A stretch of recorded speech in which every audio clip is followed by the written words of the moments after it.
Hello and welcome to the 40K Parley podcast. This is Book 1, Chapter 6.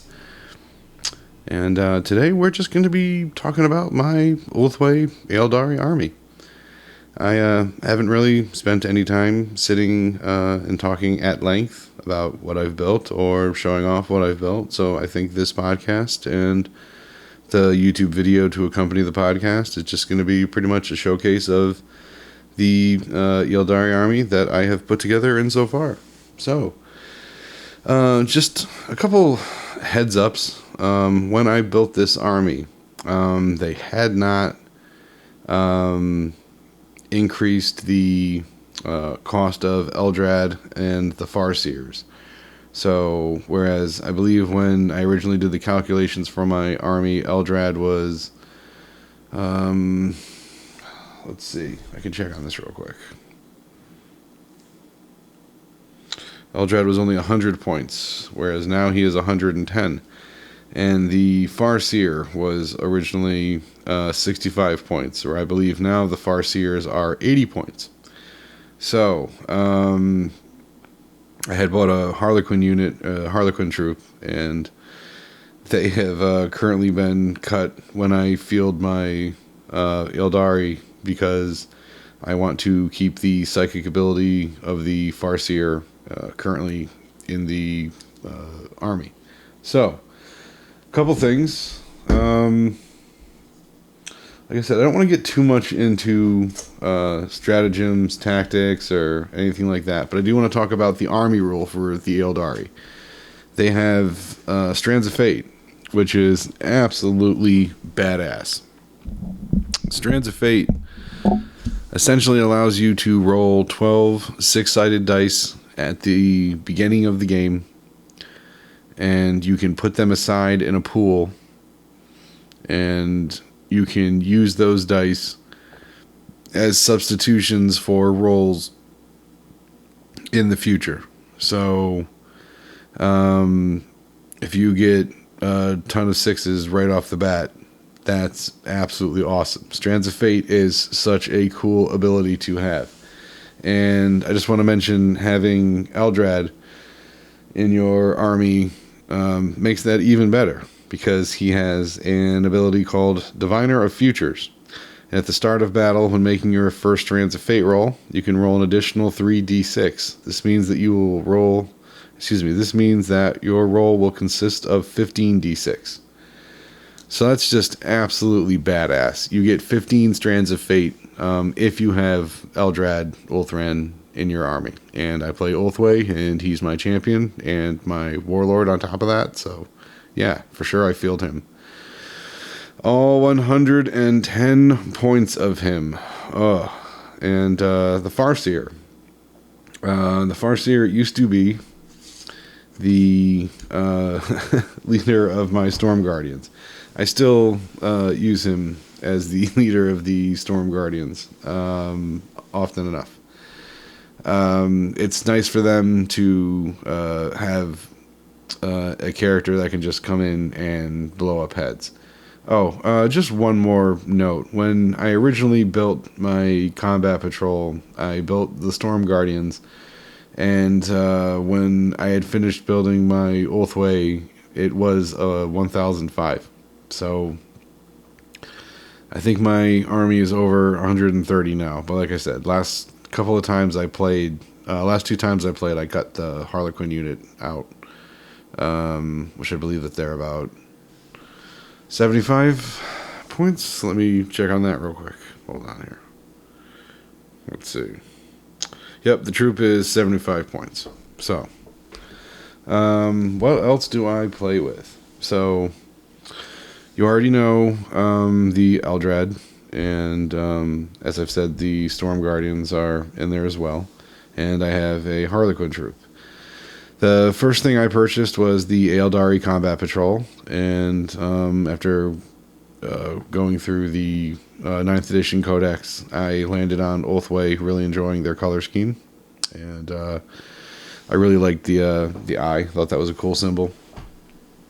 So I started painting my Combat Patrol as if they were Ulthwe, but instead of using like a white bone color, I used like a majestic gold color.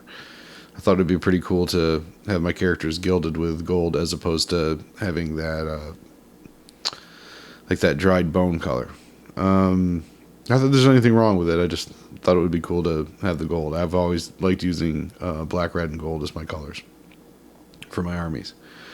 So the Combat Patrol came with a Wraithlord. It came with technically 2 Wind Rider units, 3 and 3, though you can keep it together as one Wind Rider unit of 6. I'll go over that in a few as well. One last thing before I forget. Like I said, I don't want to get too into stratagems and things like that, but lightning fast reactions.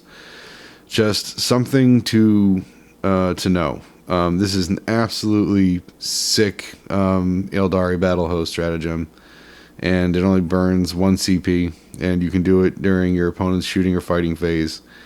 You target one of your units. It excludes Wraith constructs, which means I can't use my Wraith Blades or either of my Wraith Lords. But any other unit that can be selected that is currently under attack of another unit. Essentially what the effect does is it subtracts 1 from the hit roll, making it harder to hit. So it gives it just a little bit of an extra, like dodge real quick, like that lightning fast reaction. So it makes it just a little bit harder to hit.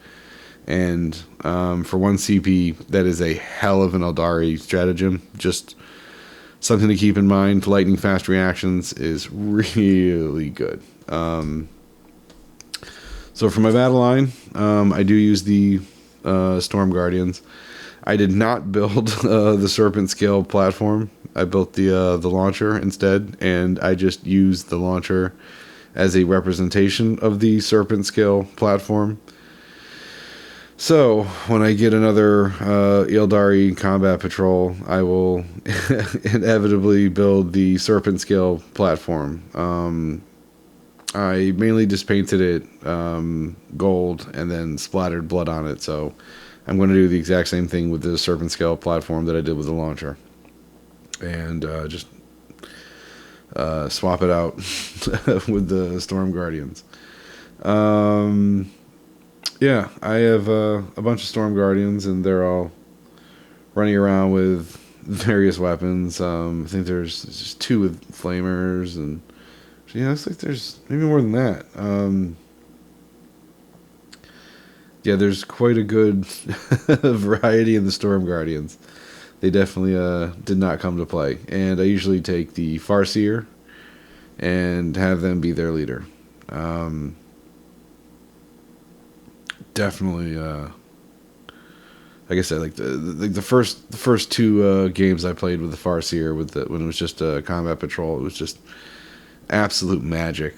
And the next time I was out, I ended up buying an Eldrad. I was like, wow, like I really like what these what these psychic space elves can do. The Wind Riders. So like I said, you can buy them. I believe they're sold in the stores in groups of 3, and this has 6. So technically, it's either 2 units or you can have 1 unit of 6.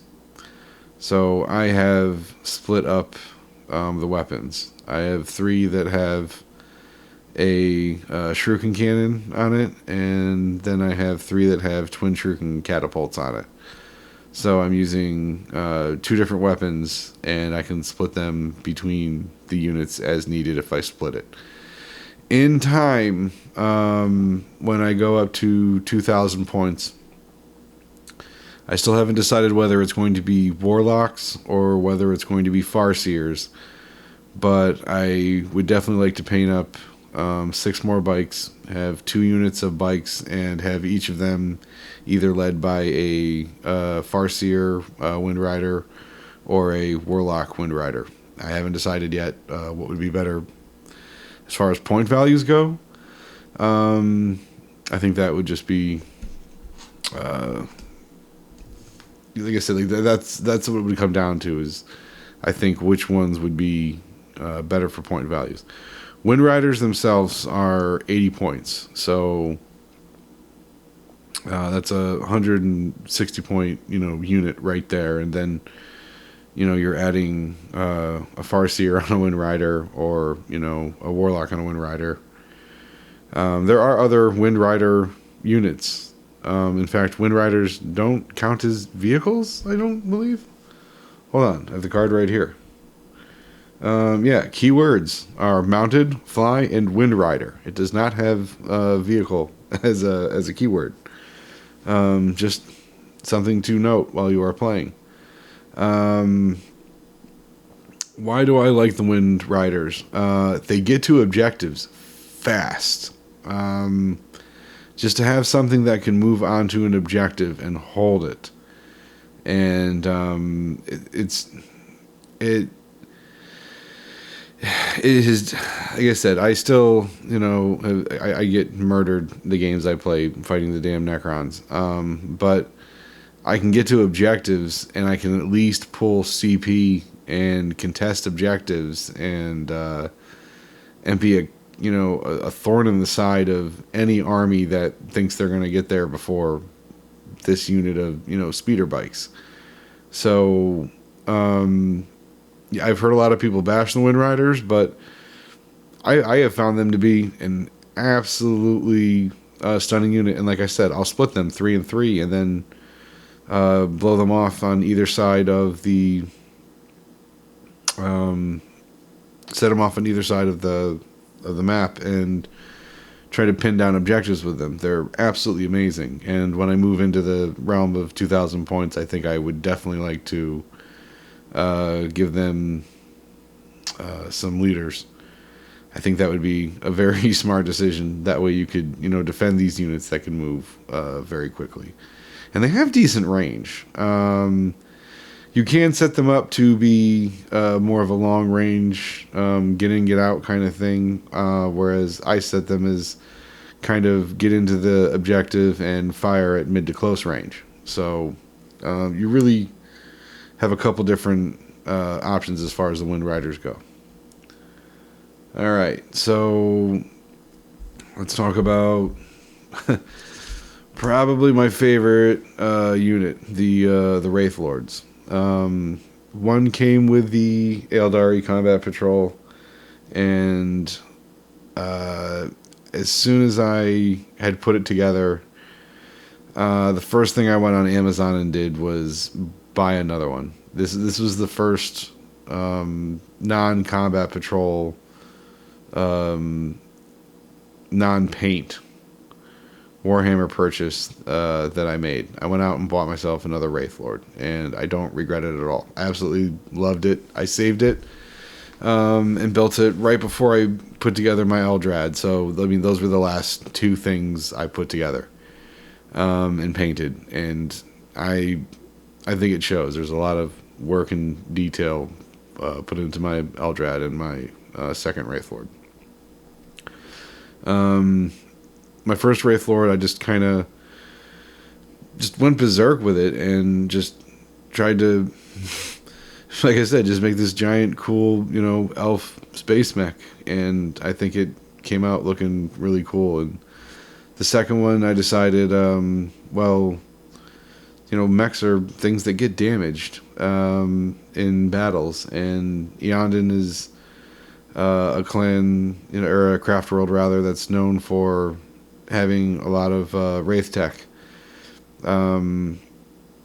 So when I built my second Wraithlord, I made it look like his arm and leg had been ripped off, and they parts of an Eondon Wraithlord had been welded onto this Wraithlord. I know there's issues with lore there, but I still thought it would be just a really cool idea to have just the arm and the leg from another Craft Worlds Wraithlord stuck onto my Ulthwe army. And I painted just a little bit of gold at the bottom of the waistcloth, and I put the Eondon decal into it just to show a little bit of love to the Craft World. I also kit bashed the sword. What is it? The Glow Sglaive. Holy crap! Do I love this weapon? I like taking my Wraithlord and plowing it into a horde of Necron and just swinging the Ghost Glaive. It is just absolutely, it's just an absolutely devastating attack. And yeah, like anything that any army that, you know, tries to swarm into one of these things is going to catch a beating and a half. They really love to swing with their blades. They are absolutely awesome. I really do love the Wraithlords. Insofar they're my favorite models. I've put a lot of effort into the two that I've made, and because of it, I wanted to add some more Wraith tech to my army, and I bought some Wraith blades. I had a hell of a time trying to find Wraith blades. I couldn't find them online. I couldn't find them in the store. I couldn't find them anywhere, and it turns out that I am a complete idiot, and the Wraith blades are an alternate build for the Wraith Guard. And there are actually two builds for the Wraith blades as well. You can build them with dual wielding swords, or you can build them with axe and what is it? Axe and force shield, which is it looks kind of like this big, you know, ornamental Eldari strut that gives you a gives the bearer a +4 invulnerable save, which is just absolutely sick. So yeah, you can just sit there and take a lot of hits. You can soak up some damage if you're using these bad boys. Plus the Strands of Fate just make it easier to dodge a lot of things. I tend to burn a lot of strands if I don't go first, at least.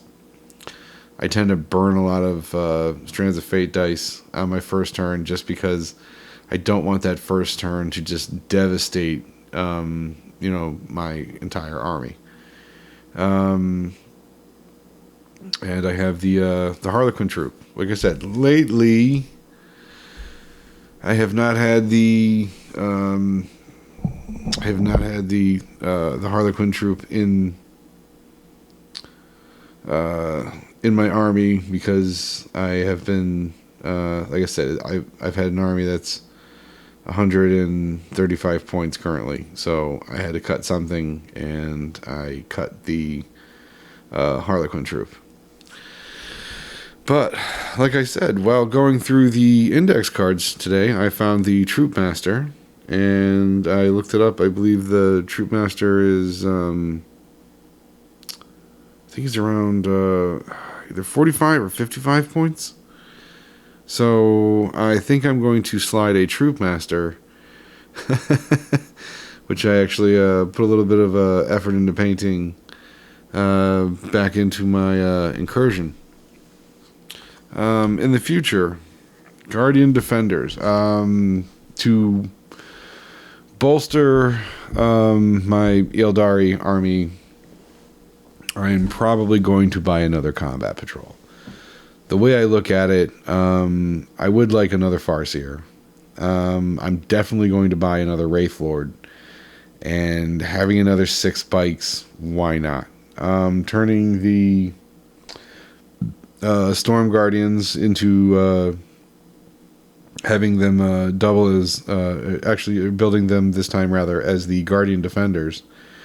And instead of using the heavy weapon platform, I could actually I can actually use the what is it, the serpent shield, so I can actually have a serpent shield and not a not a freaking giant cannon kicking around with my Guardian Defenders that really can't act like a Guardian Defender cannon. It just bumps into things. So yeah, like I said, adding a combat patrol I think would probably be the smartest thing for me to do to move up to the next level. I really like having the Wraithlords. I know they're a big, bulky tank unit, but I've been staying away from quote-unquote tank units specifically so I can keep things like the Wraithlords in. I like them. I think they add a very nice aesthetic to my battlefield. And like I said, I put a lot of effort into putting those models together. So, speaking of tank things, Fire Prism. It's fast and it does some serious damage, and it is for a tank. It is also a great anti-tank weapon. I have thought about adding this into my army for a while. I think it would be a lot of fun to paint too. It's just a really sharp. It looks like a giant weapon itself. Like it's just. Such a nice shape to it and such beautiful angles. As far as things that may end up in there, like I said, the Farseer Skyrunners. Like I said, I really think that there should be some leaders for the Wind Riders, and I think a Farseer would definitely be the way to go. The Warlock Skyrunner, it's not like it's a huge, downgrade.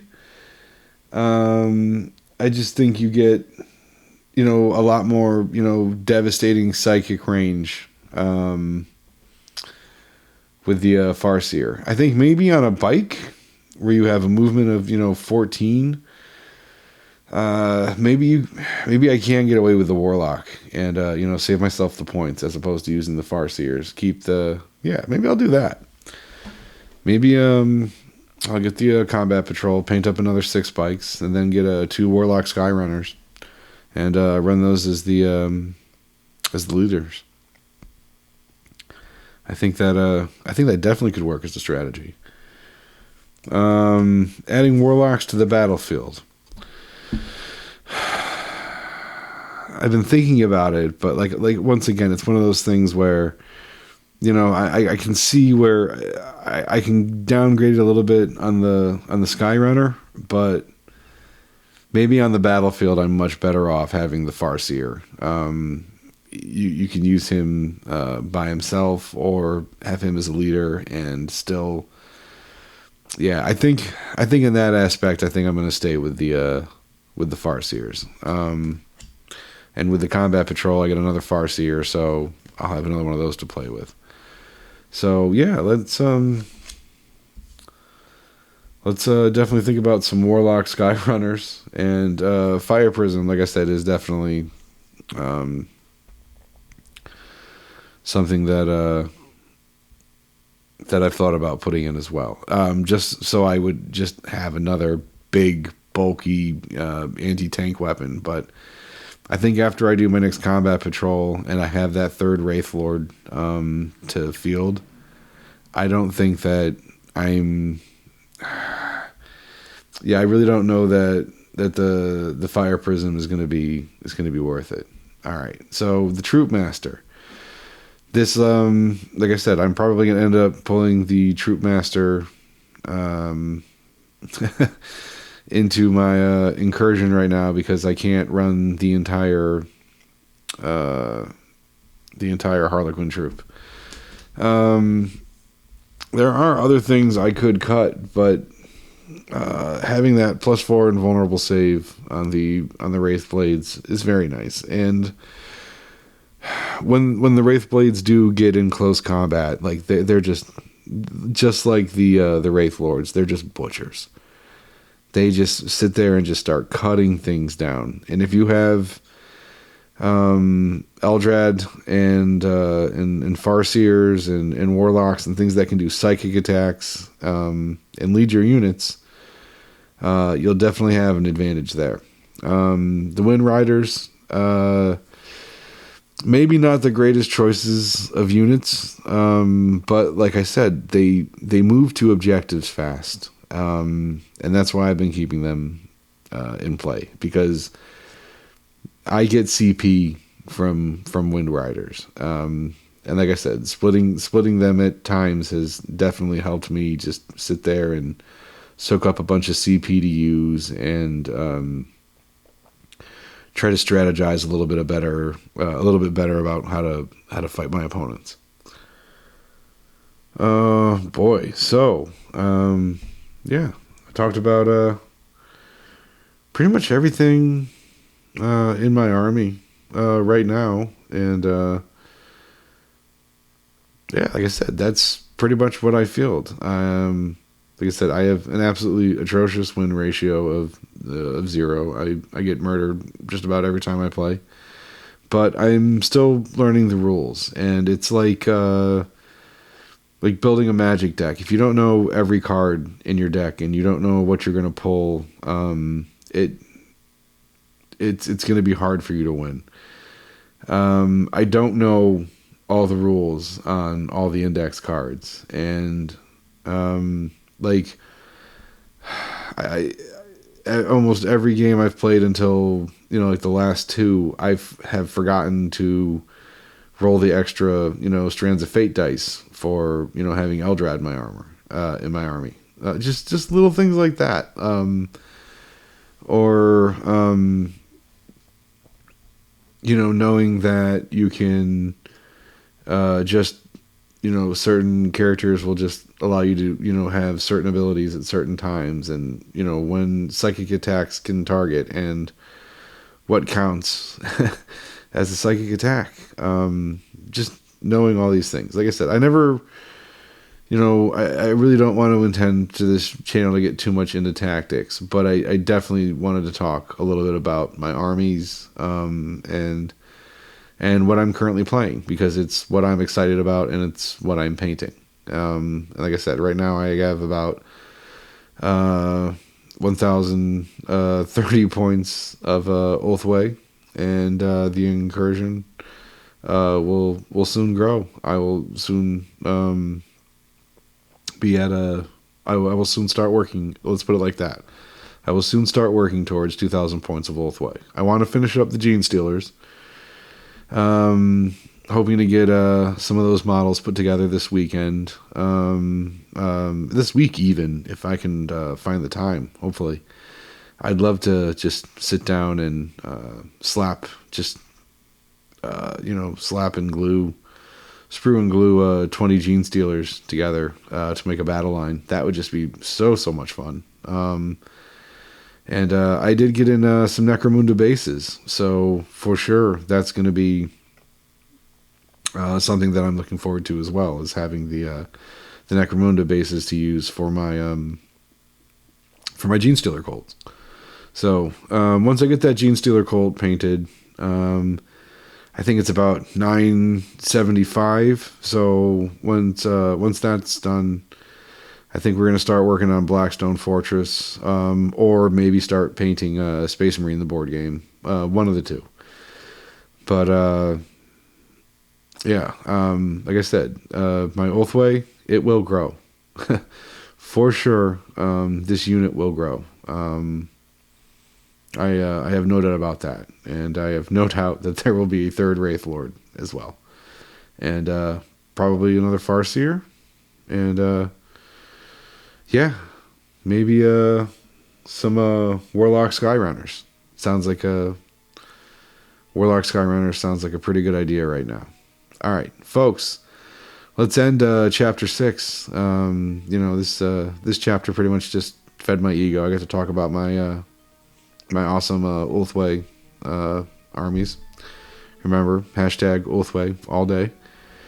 And just like I said, it was just fun to sit down, and I spend so much time just honed on topics for 40K that I rarely just get to sit down like this and just talk to you a little bit about what I've built and my armies. And like I said, I'm gonna take some pictures, and I'll try and take some pictures of the index cards and put them all up as references for you. So, folks, once again, thank you for listening. This is Lord Red Dog, and this is the 40K Parley podcast, Book 1, Chapter 6, Ulthwe all day. All right, thanks for listening, and take care.